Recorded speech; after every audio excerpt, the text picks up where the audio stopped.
You're good? We are live. We are live. All right. Claude. Shamika down Freemason. Hi. Okay. Claude, describe your experience seeking refuge. Seeking refuge was in many ways, how should I put it, involuntary. Obviously, we're in the middle of a genocide. My family is in an official lockdown or an official curfew where we cannot go nowhere, specifically my father. Right. I had a lot of flexibility to move out, but I come back to my family. So the first time we'll be relocated from my home, it was when the Tutsi rebel group, the Rwanda Patriotic Front, the RPF, would actually take over my town. Pushing away, fighting the extremist Hutus, the killers, the animals, I said, the beasts who wanted to kill us. So the RPF would take my family and I and some other families, the Kufan who survived, and relocate us to a more safe location.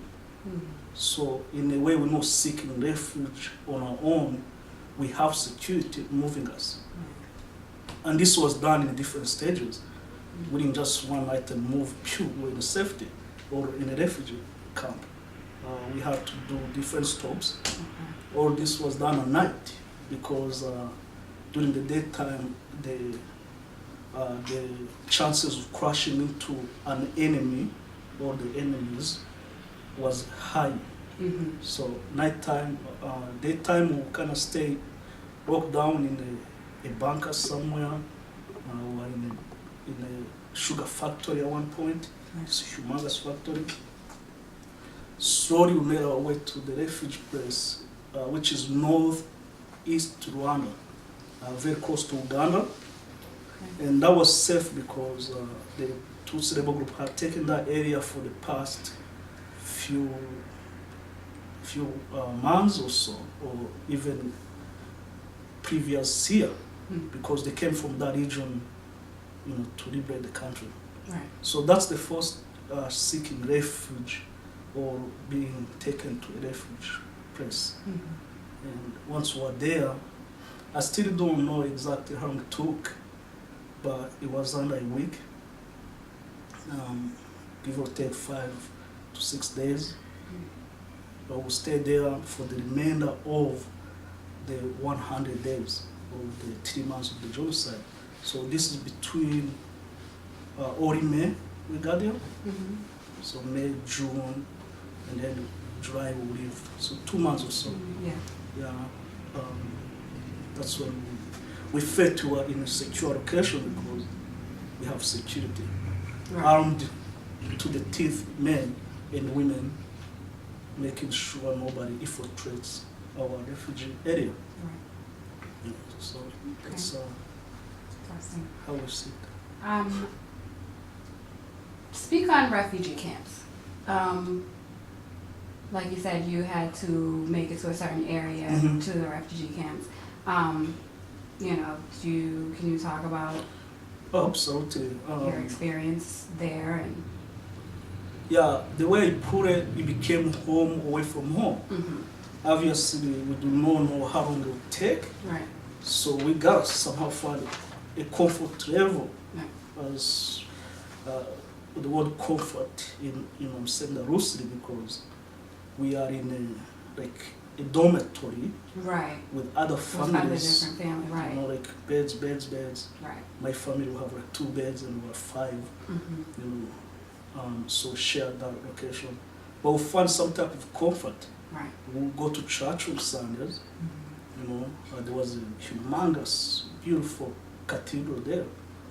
That's the landmark I remember vividly when we were there. Very big brown church.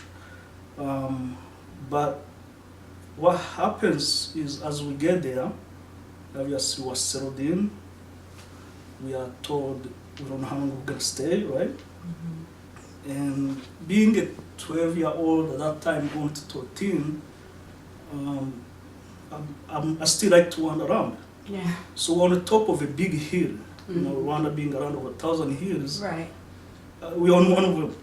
And I can look down the valley and see smoke, like cooking, no smoke as a burning house or anything, Mhm. but people are residing there because this was still a community. Okay. Yeah, we are just displaced people internally.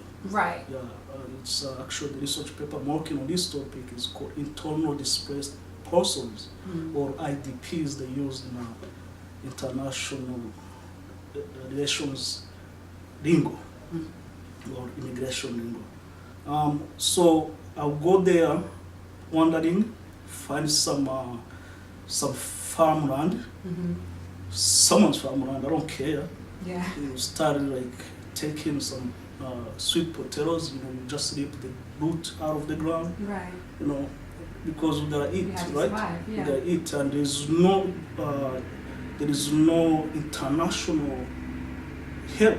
You know, you do not have these World Food Programs bringing rice, or the United States government, you know, flying over and dropping off what they call U.S. aid stuff. Yeah. So you were Yeah, on we're your on our own. Yeah. Yeah, we're on our own. So I'll do that around, which I did even before I got there, as you know, the firstborn, and my father having to watch my siblings and without a mother for support and what have you, since my mother had passed away. I'll do this maybe for 2 weeks though. Mhm. Within 2 weeks, after a lot of things happened, you know, a lot of, you know, I found some chocolate powder, almost like chocolate milk, Mhm. in the ceiling of the dormitory we were in. Mhm. Previous to us going there, it was a school. It was I don't know if it was a university or a secondary school, but there had been some, I believe, UN soldiers there, Mhm. and obviously they had left now, but they had a stash of chocolate milk in the attic. To get there, it was not easy because there was no ladder, no stairs to climb up there. Mhm. So somehow, being mischievous, I got there and I left that to my dad, you know, to use it as a bargain chip. You know, you give chocolate milk, you get salt. Something right You in know, return. yeah, in return. So he used it as a barter Mhm. system, and it was a It good worked. amount. Yeah. Yeah, it was a good amount. The reason I said I didn't stay there for too long is I would be relocated to an orphanage home Mhm. as a volunteer. And I did that in a way, again, no volunteering, because a top RPF soldier came, Mhm. told the parents, I need pre-teenager or teenage boys and girls to come and work at the orphanage home where there's 2 years to 8-year-old kids who need big brothers and big sisters, Mhm. and they'll be taken care of there in the sense of security and food. So you don't have to worry. Get letters from them, they write to you. It was only like 8 miles, 10 miles away, Mhm. but we are not allowed to work back and forth. So that's what ends up happening. I'll go work in the orphanage home for the remainder of the Of the genocide, of the orphanage home, of the refugee camp stay. Yeah. So between, let's say, mid-May to July, Wow. with all my family. Right. That's Yeah. an experience. Yep, yep. So the refugee camp, I did not experience too much. You know, probably 2 weeks at most. Hmm. 2 weeks at most, yeah. Very good. All right. When it seemed too tough to deal, like what motivated you to keep going? Yeah, most importantly, keeping our family roots or keeping our family tree surviving, because we did know of family members who had been killed, right? Right. So do we want, when we have the opportunity to actually dig in deep for strength, and with the help of our liberators, the soldiers, do we want to give up on life? Right. The answer was no, because some people lost, our family members, and maybe other people lost their lives in, without basically defenses. Yeah. And we're defended now, right? We have security. Yeah. So you have to push to survive.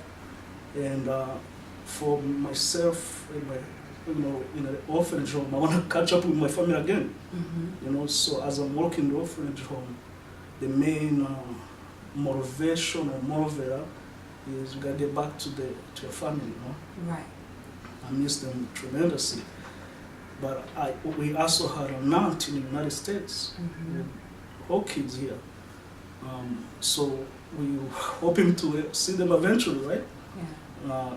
God forbid, unfortunately, they don't want to find out her sisters and brothers, my father's siblings Right. had been killed. Yeah. So we have one maternal family member surviving in the US, Mm-hmm. and we know she's safe. And her cousins, childhood friends, and we want to see them again too. Right. So the main motivator of moving on is number one, making sure we do not get decimated. The Kaitare family, our family does not completely, thousands of years of generation were wiped off the earth because that's what the enemy wanted. That's what the extremists wanted, to clear names of Tutsi families. Right. This wasn't directed because it's like instinct took over. Mm-hmm. At least for me, I know for my father, he's like, we have to survive with my children, Yeah. Yeah. And then number two, seeing other family members actually, not only our auntie and cousins outside the country, Mm-hmm. but the ones who are still in the country. Yeah. We still have displaced family members. We want to know who made it and who didn't. Mm-hmm. Most importantly, who made it. And whoever didn't, so we can kind of, in a way, remember them. Yeah. Yeah, so there was a lot of, a lot of sections of remembering, of surviving. That's the two most important ones.